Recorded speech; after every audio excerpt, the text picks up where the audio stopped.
Саламатсыздар ма, құрметті тыңдармандарым? Сіздермен бірге Кен қоғам орталығының шешендік өнер сабағының маманы мен Айман Болатқызы. Бүгін бізде қонағымыз Кен қоғам орталығының қызмет алушысы Жакупова Тыныш ханым, қош келдіңіз. Саламатсыздар ма? Алдымен өзіңізді тыңдармандарымызға қысқаша таныстырып өтсеңіз. Мен Жакупова Тыныш қызымын, 54 жастамын. Осы Кен қоғамға ашылғаннан бері келе жатырмын. 3 жыл бойы домбыра сабағына қатысып жүрмін. Үстел тенниспен айналасам, және де сурет салып, саз глинасы мен терапиясына қатысып жүрмін. Қазіргі таңда немен айналысып жүрсіз? Қазіргі таңда осы өміргүлі мүмкіндігі шектеулі жандардың шығармашылық орталығының жетекшісі боламын. Ерекше жандармен жұмыс жасаймын. Сіздің өмір жолыңыз қалай басталды? Бұл салаға қалай келдіңіз? Сізді дәл осы бағытқа итермелеген қандай жағдай? Жалпы бала кезде мен ауырып келе жатырмын. Содан кейін жазылдым деп ойладым өзімді. Бірақ бала кезден армандадым, спортсмен болғым келді, және домбырашы болып, әнші болғым келді, әрбір аспапта ойнайтын. Солармен бәрімен қатысып жүрдім, тек қана спортқа бармай жүрдім. Енді міне 30 жасқа келгенде қайтадан травма алып, сынып аяғыма эндопротез қойылып, сонымен ары қарай өмірімді жалғастырып жатырмын. Алғашқыда қиындықтар болды ма? Болды, әрине. 2007 жылда өзімде 2 ұлым болатын. Үлкен ұлым 94 жылы, 12 жасында біздің жайыққа суға батып кетті. Содан 2 жыл бойы өте түнеледім. Мұнайдың өте қиын болды. Бірақ көшеде бір жүргенде спортқа шақырып бір ағай көрген екен, бізде спортивный клуб инвалидов бар екен. Сонда үстел тенниске ойнауға шақырған. Содан қарай барғаннан кейін, жарысқа барып, 2 айдан кейін орын алғаннан кейін көзқарасым өмірге өзгерді.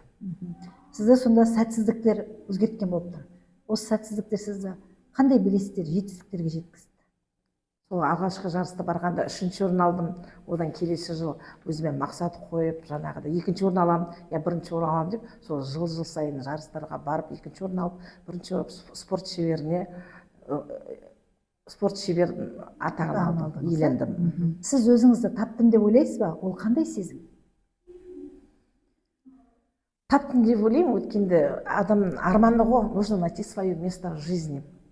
Менің өмірім осы спортпен және өнер жағынан өзім жолымда таптым деп ойлаймын. Соның бәрі де бірге қатар келді. 2009 жаңа айтып отырмын ғой, спортивный клуб инвалидқа барғанмен бірге, онымен бірге өзім өміргүлі ансамбль деген аштым.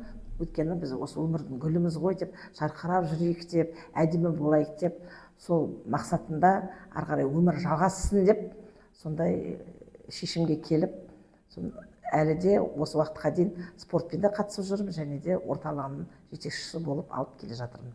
Керемет. Сізді алға жетелейтін күш не? Қиын кезде өзіңізді қалай жинайсыз? Әрине, әрбір адамда өзінің проблемасы болады. Черная полоса, белая полоса.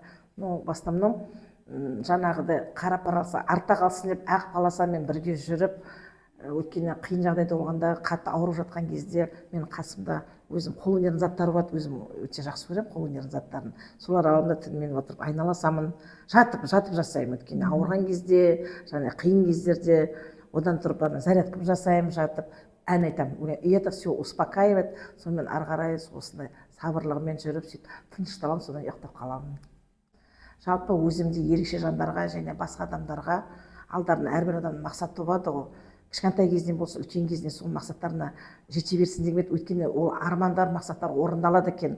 Мен мысалы кішкентай кезімде жаңағыдай қанша аяғым ауырса да черный пояс каратэні алғым келді. Соны 50 жасында пара каратэдан чемпион болып, қазір менде қоңыр пояс, бір поястан кейін бұйырса қара поясыма жетемін, бұйырсын деп. Сосын және музыка жағынан ағайға тартым келді, өйткені ағайым өзім сол домбырадан берді, барлық неден берді. Инструмент солардың бәрін өзім дамытып, соны қазір өзім шәкірттеріме үйретіп жатырмын. Қандай қателіктерден сақ болу керек? Қазіргі заманда өте достарды табу өте қиын екен. Өйткені ауырған кезде кім дос, кім екен, қасында жүрген біледі екенсің. Кетіп қалатыны бар, не істеп қалатыны бар. Қазір осыны данный момент қазірде менің ерекше жандарым, достарым бар, солармен бірге жүріп, бірге өмір сүріп, ақылын сұраймын, өзіме де ақыл айтады, шәкірттерім бар, ата аналарым бар. Тек сондай адал дос өз туыстарымен, бауырлармен бірге болу керек деп ойлаймын. Яғни сіздің ойыңызша амал достар емес, адал достарыңыз көп болсын деген келеді. Келесі сұрағымызға тоқталайық. Жұмыс пен жеке өміріңізді қалай тең ұстайсыз? Сізді шабыттандыратын нәрселер қандай? Енді у меня день расписан. Понедельник, среда, пятница тәйін ден тренировкамен барам, одан барып жұмыс керек мәдениет үйге барам, одан қайтадан тренировка барам. Осы 3 күн вообще босамайды екенмін. Екінші күн, төртінші күні осында тең қоғамға келем, өзім уақытымды тауып, арнайы өзім шәкірттерім де осында келеді, балдар спортпен заниматься етеді. Енді үйге тек суббота, воскресенье кешкісін уақытын енді бөлем, әрине. Жолдасым бар, балам бар деген сияқты. Енді олар менің семьям ғой. Солармен бірге бәрі де жұмыста дәйін кешке столда бір көреміз бір-бірімізді ужинда. Отбасыңыз аман болсын. Өзін іздеп жүрген жандарға қандай нақты кеңестер берер едіңіз? Мұқағали Мақатаев: шыда, шыда. Шыда, шыда.